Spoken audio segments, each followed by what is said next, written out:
যে এটা যে উঠছে মানে এইটা উঠছে এটার পরে আবার মনে করো এক রাতেই মনে করো এখান থেকে তারপরে জটিলেট করা। ও আচ্ছা আর আচ্ছা। মনে করো এই যে একটা যে ওই আগে তো আমাদের রাজবংশের মধ্যে যে চিড়া ঢুকাইতো না হ্যাঁ হ্যাঁ হ্যাঁ গামছা নিয়ে, হ্যাঁ।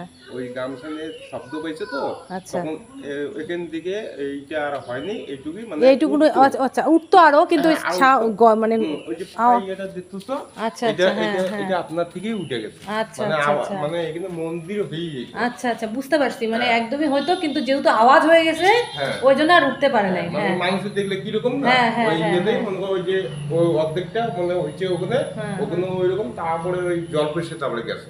আচ্ছা আচ্ছা আচ্ছা। মানে এই ঠাকুরটা তো ভামড়ি দেবী, আমরা মানে এই যে মানে পঞ্জিকাতে যে পড়ি যে 51 পীঠের অন্যতম পীঠ, হ্যাঁ এইটাই তো। এটাই হ্যাঁ হচ্ছে হ্যাঁ অরিজিনাল। ওই যে জলপেশ যখন দেখবা ওই যে মনে করো জলপেশে হ্যাঁ জানা হ্যাঁ হ্যাঁ। দেখবা কি সেই আচ্ছা সেই এখানে ভিড়। আচ্ছা, যাক ভালো লাগলো আপনার কাছে অনেকটা জেনে, আর সবচেয়ে ভালো লাগলো একটা পৌরাণিক কাহিনী জানলাম। ধন্যবাদ।